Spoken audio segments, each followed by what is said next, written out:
মুরগির মাংস কয় প্লেট দিতে বাবা? বাবা কয় নিকৃষ্ট লোক। তুই ছোট পিস চান, আমি বড়টা খাই।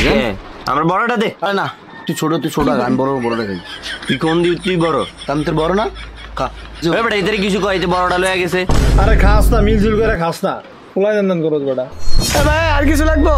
ডাল ডুল দিয়ে খান, চপ চপ করে খান, ভাল লাগবো। দুধা মুরগি দিয়ে খাইলে ভাল লাগবো না। আমরা এই আচ্ছা, ভাইয়ের বিল কত? 60 টাকা। হ্যাঁ ভাই 60 টাকা দেন। বেশি কিছু খান না ভাই, এই 60 বিল হয়েছে। মাফা এই ভাই হয়েছে নি, আপনাকে হয়েছে নি, এলা উঠেন না। আজকে টাকা দিলেন না? ও ভাই, আপনার কিস্তির টিয়া ডাকেন। মাথাটা গরম হয়ে থাকে, দিনটা না হইতে আয়া করেন, রাতটা না হইতে দৌড়িয়ে আয়া করেন। ধরেন তাহলে এরকম ঘুরাই দিলে এমনি, এটা তো দৈনিক কিস্তি। হ্যাঁ ভাই, আপনার কথা ঠিক আছে ভাই। ধরেন রাতটা না হইতে কিস্তির টিয়াটার লিগে আয়া হাজির হয়ে যান। হোটেল সালামও কেমবে আপনার করে দিতে তো সব শেষ। রাত না হইতে কিস্তির টিয়া দেওয়ান লাগে, সংসার আগাইব কেমবে? এই ভাই, ওই আপনাকে হয় না আপনি কি নাটক শুরু করে দিচ্ছেন নাই? যেদূর খাইছে ওলা উঠেন। 60 টাকা বিলের লিগে আমি কিস্তি দিলাম 200 টাকা। ওই মেয়েটিকে আমগো দোষ, মেয়ে কিস্তি উঠেছে না, কিস্তি টিয়া তো দিবেনি। ওইসে ভাই আনে আর আমার জ্ঞান দেওয়া লাগতো না। আনাকে ভাত খেলা ওইসে নিয়ে এলা উঠেন আপনারা। ও রে মা, 15% তো 77% হয়ে গেছে। তোর এটা তো ভালোই রে। কাকা আমগো বিল কত হইছে? এই আগো বিল কত হয়েছে রে?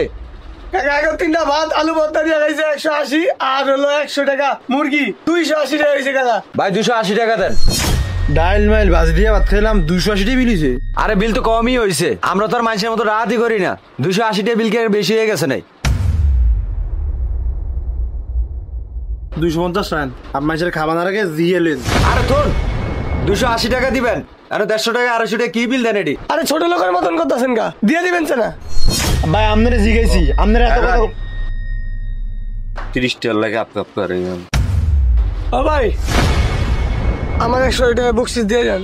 মিয়া 280 টাকা বিল হইছে, 30 টাকা দাঁড়িয়ে দাও, 30 টাকা দিছে আর আপনারা 100 টাকা দাম। মালিকের তো ফলায় মিয়া, ডাইল দিলাম, আলু ভর্তার লোক ভাজি দিলাম, 1 টুকরা মুরগির মাংস লোক আর 1 টুকরা মুরগির মাংস দিলাম। এখন আপনি কোন আমার এটা 1 টাকা বকশিস দিবেন না? এলাকা মানুষের উপকার করতে নাই ভাই, জানেন? বেমান আপনারা। আপনারা কইছে কি এডি দিতে? আপনারা কইছি এটি দিয়ে আবার ফোটা দিতেন। আপনারা এটি খাবাইতে কইছি, আমরা ডাইল আলু ভর্তা দিয়ে খাইতাম। আমরা ডাইল আপনি খেতেন জান। তো বন্ধুরা, হোটেলে ভাত খাওয়ার সময় দাম ঠিকভাবে জেনে নেবেন। আর হোটেল বয় কোনো কিছু অফার করলে বন্ধুরা সহজে নিয়ে নেবেন না, এটা হতে পারে তার একটা অভিনব ফাঁদ।